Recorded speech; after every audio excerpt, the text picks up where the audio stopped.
I didn't even see there. Hello everyone. Let me take my headband off and my little hair tie off so I don't look like a founding father. Okay.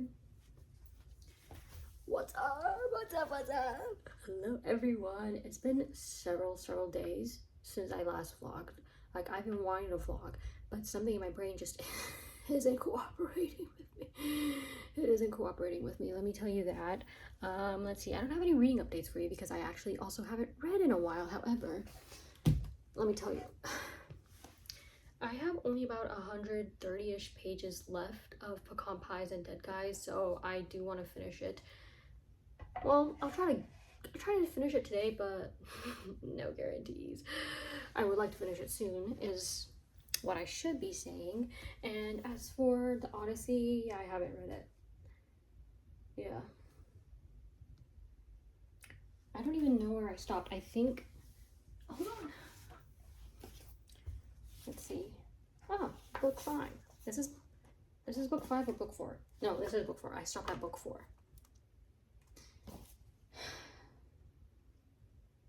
Yeah.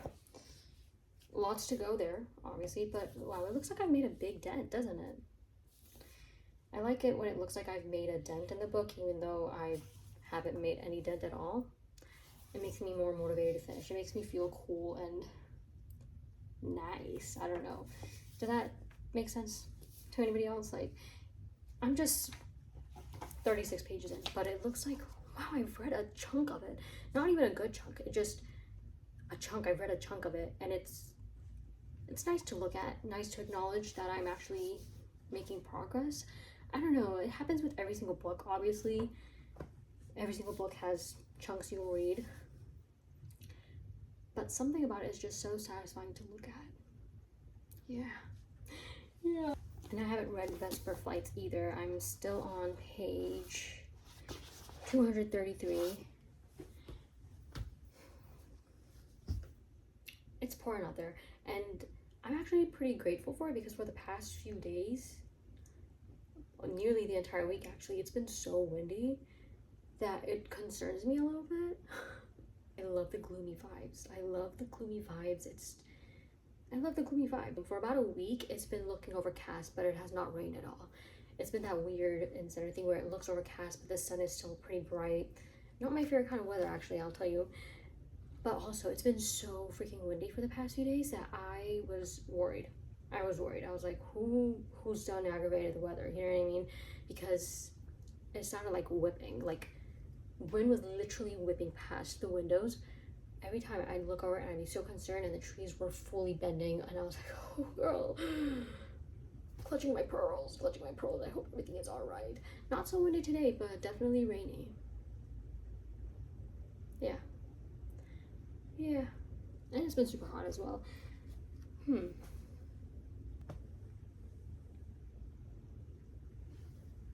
What I have been reading is SDL fanfics that have made me cry so much, and in a good way.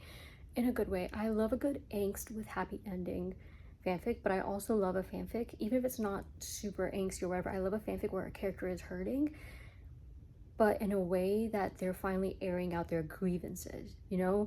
They're finally airing out what all they suffered through. It just tugs at my heartstrings. I'm like, yes. Yeah, I love a fanfic that makes me cry. I love a book that makes me cry. I've already admitted this, but nothing wrong with admitting it again.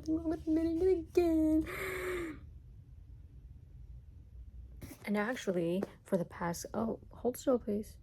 For the past couple of days, my back has been killing me.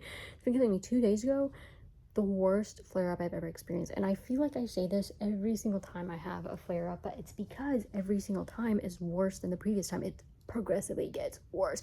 But this time, I was laying in bed pretty much the entire day because I could not move. I could move, but it would be like lightning being shot straight up through my legs and through my back, and it was so awful. No. Every time I have a lower back pain flare up, like I said, it's worse every single time, and every single time I'm like, this cannot happen again, in 2 ways. First of all, in a disbelieving way, like, oh my gosh, this cannot be happening. And this can't happen again, in an almost begging way. Because at this point, I realized that the next flare-up will always be worse. And this flare-up was so bad, I'm worried that the next time I have a flare-up, I will spontaneously combust.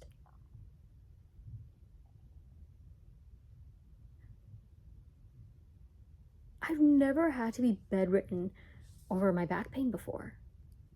And I've been getting them for a decade, over a decade at this point, probably. So, girl, what? What? What?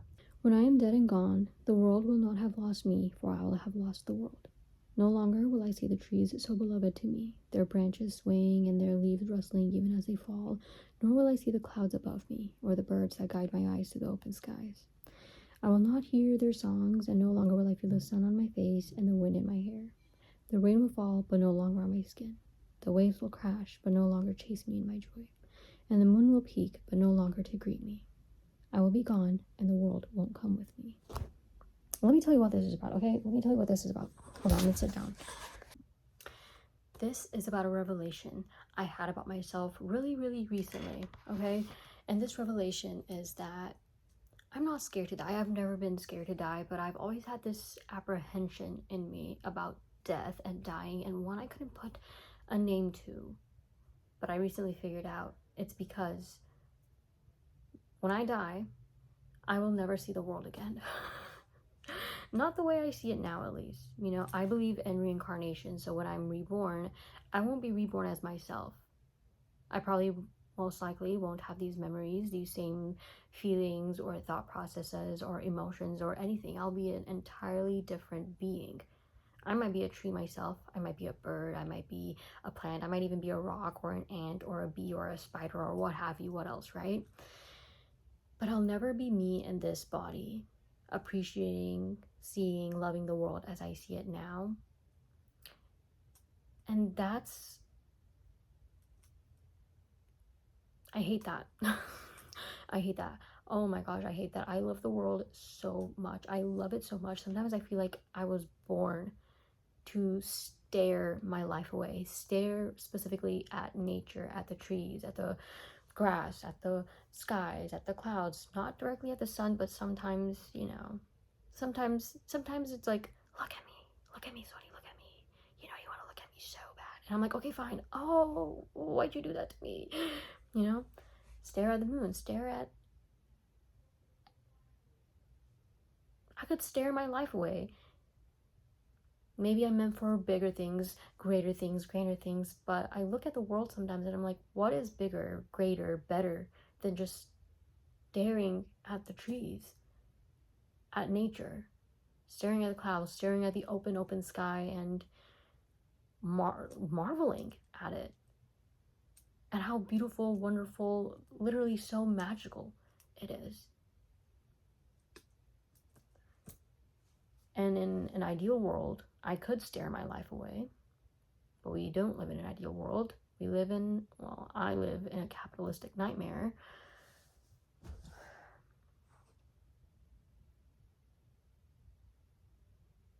Yeah. So that was my revelation. That was my big giant revelation. And you might not believe it, but I've tried to film this twice before, and I have ended up a blubbering mess both times. And I couldn't even sit through myself trying to edit that. So here we are again. And actually, it's really nice that I'm more calm and collected this time. Yeah. And tell you what, two things. I am really grateful that I can finally put a finger on this apprehension I feel whenever I think about death, because I don't want to be immortal, okay? I don't want to be immortal. I don't think that thought has come across my mind and actually lasted or cemented itself for more than 5 minutes max. And I was probably in 5th grade at the time, reading Twilight hardcore in my vampires phase, right? Now I read vampires or about immortality, and I'm like, that's really sad. That's just a really sad, long, eternal existence, and I don't want that. I don't want that. But let's take a step back and stay on topic. My 2 realizations. I'm really grateful I can finally put a finger to what it is I feel when I think about dying, because I'm not scared of dying. I don't care about dying. I'm really torn up at the thought of never seeing this beautiful, beautiful, wonderful, awesome, wonderful, great, fantastic world again. On the other hand, it's a little bit morbid, because I feel like now, ever since I had this realization, I'm kind of looking at the world the same as I always have, loving it, appreciating it so, so much. But at the same time, there's a kind of,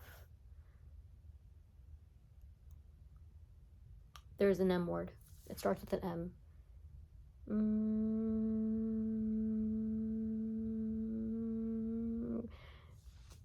What's another word for grief that starts with an M? Mourning. I'm mourning. Not good morning, morning, but MOURING. Mooring? I spelled that wrong. You wouldn't believe it, but I was actually in the spelling bee. Yeah, in 5th grade. Okay, mourning. I'm grieving it. I'm mourning it while I'm actively looking at it and appreciating it, which I don't like. I don't appreciate this, because why am I mourning something I haven't lost yet? I still have it. Why am I mourning the world that I love so much and I still have to love? God be willing, a long time to love and cherish. Why is a part of me mourning it, grieving it, aching for it as if I've already lost it when I haven't? That's just dumb. Can't be helped, but I feel a little dumb and upset, because I feel like it kind of stains, what's the freaking word? It kind of interrupts my vibes for sure, but there's a better word for this, and I don't freaking know where it has gone. Mars it? It kind of mars it. Lots of M words today, huh? It mars the experience a little bit. It's like I can't get as much fulfillment, as much joy as I did before. I was like, oh crap, I'm gonna die one day and I'm never gonna see this again. Oh, I have to take in as much as I can. Relax, take a breather, take a step back. It's still there. I wish I could do it justice in my writing, because I wrote all this, but it doesn't feel nearly enough. I wish I could just word vomit the way I did to the camera onto the page and make it more sense, because that's what I started writing this with, intentions of writing down what I said. For the longest time, I have been apprehensive of death, but not because I'm scared of dying or because I don't want to die, but because when I die, because I realize that when I die, I will not lose but because I realize that when I die, the world will not lose me. I will lose the world. That's it. That's the thing, because I'm not scared of the world leaving me behind. I'm not scared of being forgotten. I'm not scared of no one loving my belongings the way I love my belongings, because that's a given. I've come to terms with that already. I just need to come to terms with the fact that I'm not gonna see the world again. And you know what else tears me apart? No one sees the world the way I see the world, and I will never see the world the way somebody else sees the world. That really irks me. That really tears me apart. It's part of the reason I write, but I think I write too much sometimes about the same things. Sometimes I feel like maybe so much of my writing is just trees, birds, wind. Might get repetitive, might not, but I just write to write my feelings. Did I even make sense? Oh, I don't know. Ow. Okay, I cannot be doing that right now. My back is not. Let me see. Okay.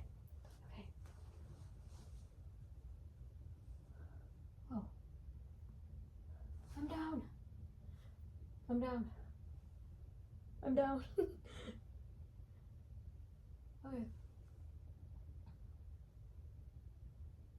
Wow, that feels nice. Okay.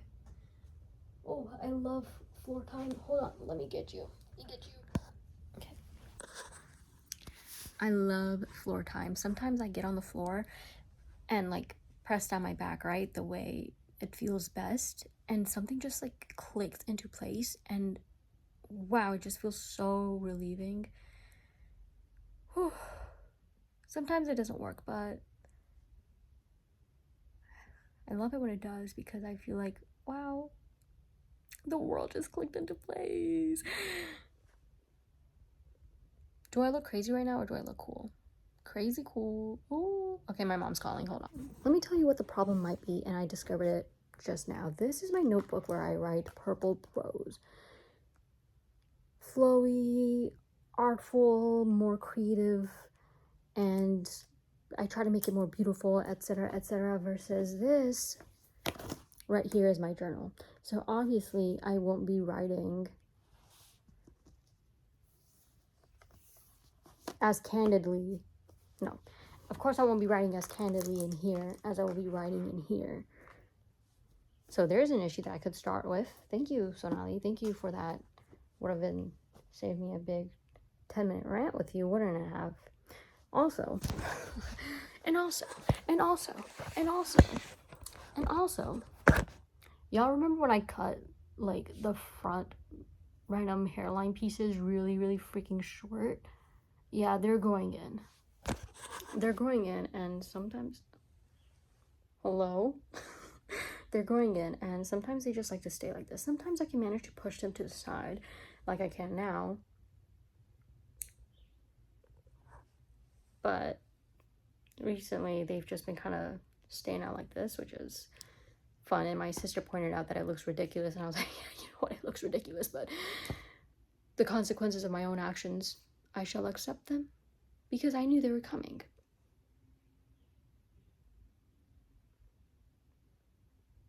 I still have a couple of footage. I have some footage from over the past couple of days where I've been trying to vlog miscellaneous footage that I want to insert here. It's been crazy windy for the past few days, and I just wake up to what sounds like whipping past that window, and I'm like, oh. This is insane windage, I'll tell you that.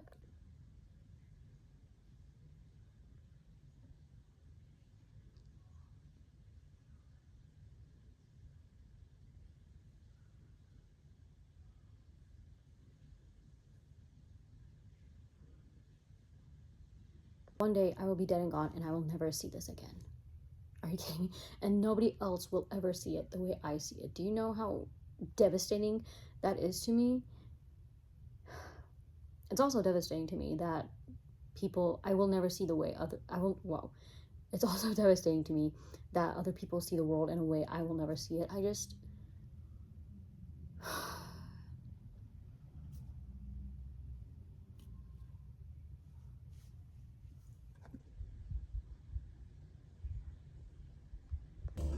not gonna watch Godzilla? I'm gonna hide in the corner. We'll get giant soda mixer with like 3 sodas and then go. Okay, Eddie. Yeah. Who's Eddie? No, fresh off the boat.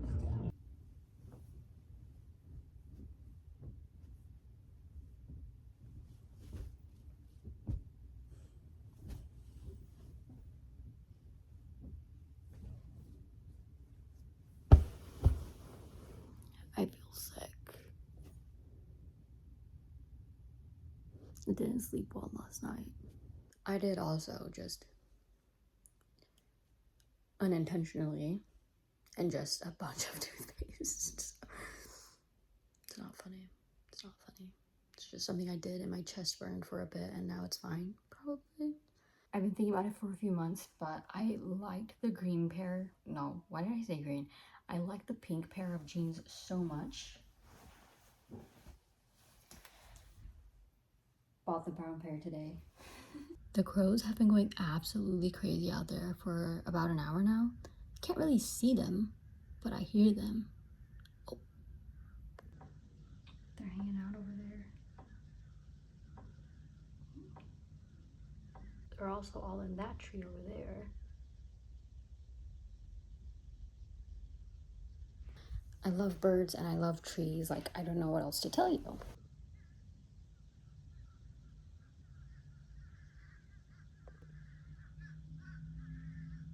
Okay, you're back. Except I didn't have anything to say, so. Ooh. Okay. I'm on chapter 15 of 26. On page 193 out of 346, I'm assuming. Okay, let's go. Someone's just been in her house. That's where we're at. Y'all, I'm gonna be so honest with you. I am not in the mood to read this anymore. I just read a page of book 4 and I'm not in it. I'm not in it. And if you know that I started reading this because I was in a little Greek mythology phase because I read the Song of Achilles, and every time they mention Achilles in here now, I'm just like,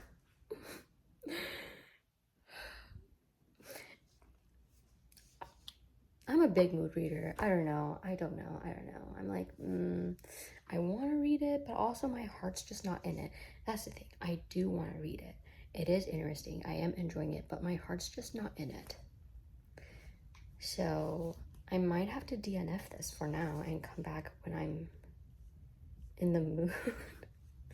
Also, yeah, I look ridiculous. Yeah. I am bummed that I will never see the world through anybody else's eyes, and no one will see the world through my eyes the exact same way I see it. But I also think that's part of the beauty of it. We can learn so much from each other's perspectives of the world, just talking about it, just sharing it through reading or watching photography or documentaries or anything. It's really, I do like it. I do like it. It's, in a way, you do get to see the world from everybody else's eyes, through everybody else's eyes. But when I say that, I mean you don't also get to feel the exact same way that somebody else does. There's a difference between feeling it and putting into words. There's still a little bit disconnect, if that makes sense. And that's something I wish didn't exist, but I still do see the beauty in it.